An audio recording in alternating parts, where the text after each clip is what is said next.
আজ আমি চলে গিয়েছিলাম শ্যামসুন্দরী মায়ের নতুন মন্দিরে।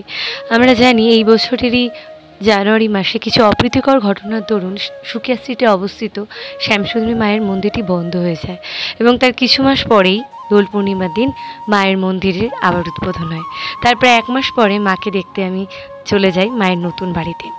জীবনে বেশ কিছুটা পথ পেরিয়ে আসার পর জীবনে যখনই মন খুব অশান্ত লাগে, নানা কঠিন পরিস্থিতি আসে, ঈশ্বরের কাছে গিয়ে যেন একটু শান্তি পাই। মা শ্যামসুন্দরী মায়ের কাছে যাওয়াও একটা শান্তি আনে, আশা জাগায়, ভালো থাকার স্বপ্ন দেখায়। সেই নিয়েই আবার মায়ের কাছে ছুটে যাওয়া।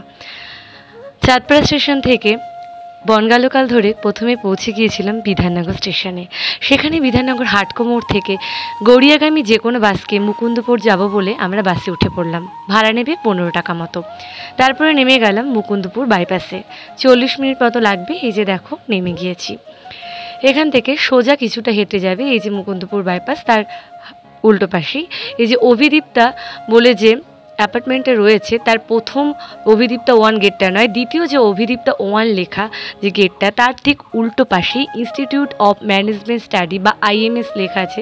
এই ইনস্টিটিউটটার পাশ দিয়ে যে এই গলিটা, এটা থেকে কিছুটা হেঁটে গেলে কিন্তু মায়ের মন্দির। এই যে দেখো কমলা বাড়িটা দেখা যাচ্ছে, তার পাশেই কিন্তু মায়ের মন্দির। এই যে আমি হেঁটে হেঁটে যাচ্ছি, তখন দুপুর 11:30 12টার মতো বাজে। ওই যে একটি ভ্যারাইটি স্টোর্স দেখলে, তার পাশ থেকে একটু হেঁটে এসেই ডাহানাতেই মায়ের নতুন বাড়ি। এই যে শঙ্কর কুমার ঘোষ তার স্মৃতিতে তার স্ত্রী এবং কন্যারা মায়ের আদেশে এই বাড়িতে মাকে প্রতিষ্ঠা করেন। এই যে তার পাশে এই যে প্রবেশপথ, এখান দিয়েই মায়ের বাড়িতে ঢুকে যাবে।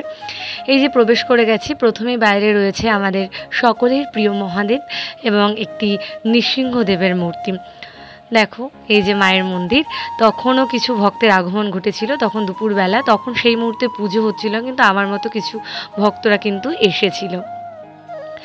এই যে দেখো মাকে দেখলেই মনটা ভরে যায়। এখানে মা বালিকা রূপে পূজিত হয়। মায়ের মুখের মিষ্টি আসে, খুব ভালো লাগে। তোমরা চাল কলা নিয়ে যেতে পারো, তোমরা মায়ের জন্য চকলেটও নিয়ে যেতে পারো।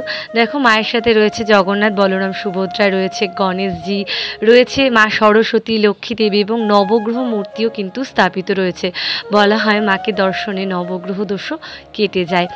এখানে কিন্তু প্রতিদিনই একদম বিনামূল্যে দুবেলা ভোগ দেওয়া হয়। আমরা সেদিন একটু ব্যস্ত থাকার জন্য কিন্তু ভোগটা খেতে পারিনি। আর এখানে মন্দির খোলা থাকে সকাল 8টা থেকে দুপুর 1টা এবং বিকেল 4টে থেকে রাত 8টায়। এই যে নৃসিংহদেবের মূর্তি দেখছো, এর সামনে তোমরা ধূপকাঠি মোমবাতি জ্বালাতে পারো। তার পাশে দেখো একটি ত্রিশূল রয়েছে।